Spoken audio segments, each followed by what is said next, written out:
بسم اللہ الرحمن الرحیم۔ السلام علیکم۔ قرآن مجید میں 3 ہستیوں کا ذکر آتا ہے جو نبی نہیں ہے، لیکن اللہ تعالیٰ نے ان کا ذکر اچھے الفاظ میں فرمایا۔ ان ہستیوں میں حضرت لقمان بھی شامل ہیں۔ ہم انہیں عام زبان میں لقمان حکیم کہتے ہیں۔ اللہ تعالیٰ نے انہیں حکمت و دانائی، دانش مندی اور علم سے نوازا تھا۔ حکیم لقمان اپنی جوانی میں غلام تھے، کسی مالدار شخص کی خدمت کرتے تھے۔ آپ نے اس شخص کی اس قدر خدمت کی کہ وہ شخص آپ کی محبت میں گرفتار ہو گیا اور وہ اس وقت تک کوئی چیز نہ کھاتا، نہ پیتا اور نہ ہی استعمال کرتا جب تک وہ چیز حضرت لقمان چکھ نہیں لیتے تھے۔ ایک دن آقا کے سامنے خربوزہ رکھا گیا۔ آقا نے حضرت لقمان کو آواز دی، پاس بلوایا، چھری سے خربوزہ کاٹا اور آپ کے منہ میں ڈال دیا۔ حضرت لقمان بڑے مزے اور خوشی سے خربوزہ کھانے لگے۔ آقا نے جب انہیں خوش دیکھا تو وہ خربوزہ کاٹ کاٹ کر انہیں کھلاتا رہا اور حضرت لقمان مزے لے لے کر خربوزہ کھاتے رہے۔ جب خربوزے کا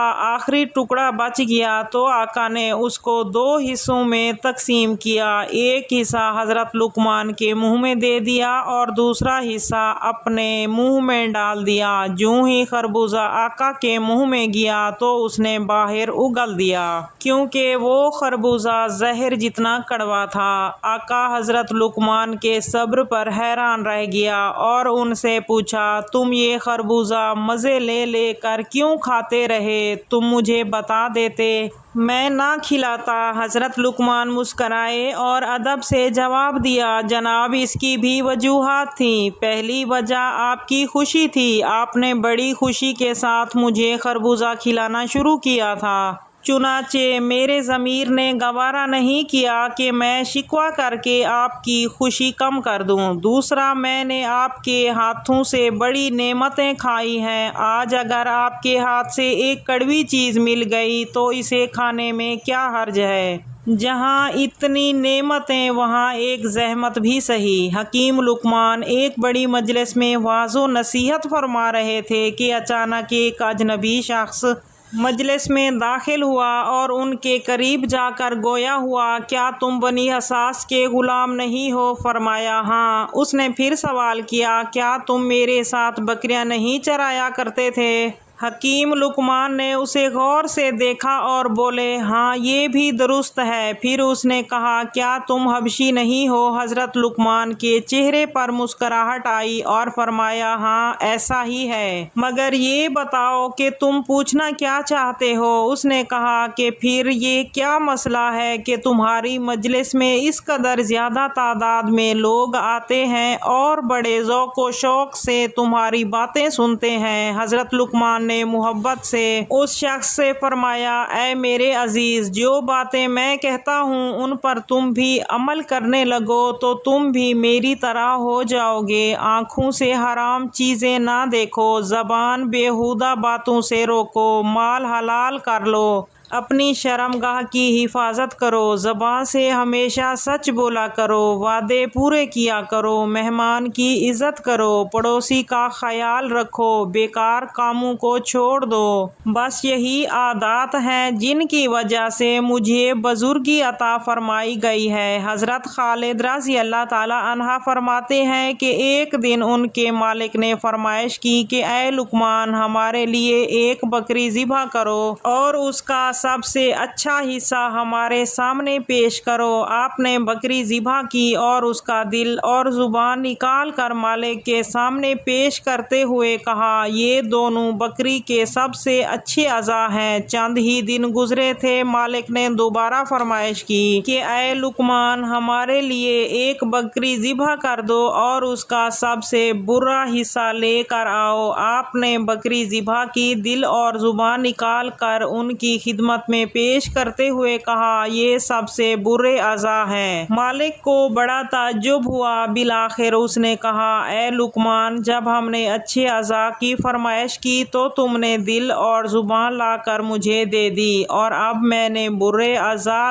لانے کو کہا تو آپ نے وہی دل اور زبان لا کر مجھے دے دی ہے۔ یہ کیا بات ہے؟ آپ نے جواب دیا، اے میرے آقا، اگر یہ دونوں اعضاء درست ہیں تو اس سے زیادہ بہتر کوئی اعضاء نہیں، اور اگر یہ دونوں بگڑ جائیں تو اس سے برا عضو کوئی نہیں۔ سورہ لقمان۔ اللہ تعالیٰ حضرت لقمان کی اپنے بیٹے کو کی جانے والی نصیحت کا ذکر فرما رہا ہے، جس کی تفصیل آیت نمبر 13 سے آیت نمبر 19 کے درمیان موجود ہے۔ اگرچہ اس بات کا ذکر نہیں کیا گیا کہ انہوں نے یہ نصیحتیں اپنے انتقال کے وقت کی تھی، لیکن ہر شخص کی فطری طور پر یہ خواہش ہوتی ہے کہ اپنی موت سے پہلے اپنے ورثے کے متعلق تمام معلومات اپنی اولاد کو فراہم کر دیں۔ چنانچہ حضرت لقمان نے بھی یہ ضروری سمجھا کہ انتقال سے پہلے اپنے غور و فکر اور اپنی عقل و دانش کا نچوڑ اپنی اولاد تک منتقل کر دیں۔ چنانچہ فرمایا گیا کہ اللہ تعالیٰ کو کسی کے ساتھ شریک نہ کرنا یقیناً شرک بہت بڑا گناہ ہے۔ یہاں پر اللہ تعالیٰ نے حسن سلوک کی تاکید کی اور ان کی اطاعت و خدمت کا موقع دیا، بالخصوص ماں کے حوالے سے۔ بیٹا اگر کوئی عمل رائی کے دانے کے برابر بھی زمین، آسمان یا چٹانوں میں کہیں بھی چھپا ہو، اللہ اسے لاموجود کر دے گا۔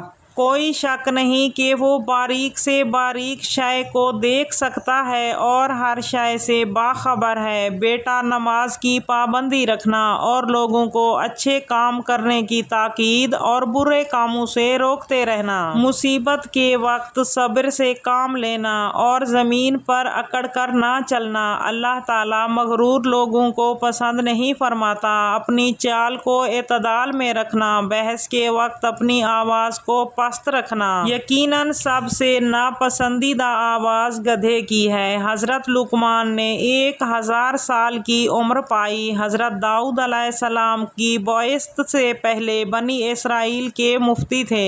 حضرت داؤد علیہ السلام کے منصب نبوت پر فیض ہونے کے بعد آپ نے فتویٰ دنیا ترک کر دیا تھا۔ حضرت لقمان عمر بھر عوام الناس کو واعظ و نصیحت فرماتے رہے۔ تفسیر فتح الرحمان کے مطابق آپ کی قبر رملہ کے قریب مقام سرفند میں ہے۔ حضرت قتادہ کا قول ہے کہ آپ کی قبر رملہ میں مسجد اور بازار کے درمیان میں ہے۔ اس جگہ 70 انبیاء بھی مدفون ہیں جنہیں یہودیوں نے آپ کے بعد بیت المقدس سے نکال دیا تھا، اور یہ لوگ بھوک اور پیاس سے تڑپ تڑپ کر وفات پا گئے تھے۔ آپ کی قبر پر ایک بلند نشان آویزاں ہے۔ لوگ آپ کی قبر کی زیارت کے لیے دور دور سے آتے ہیں۔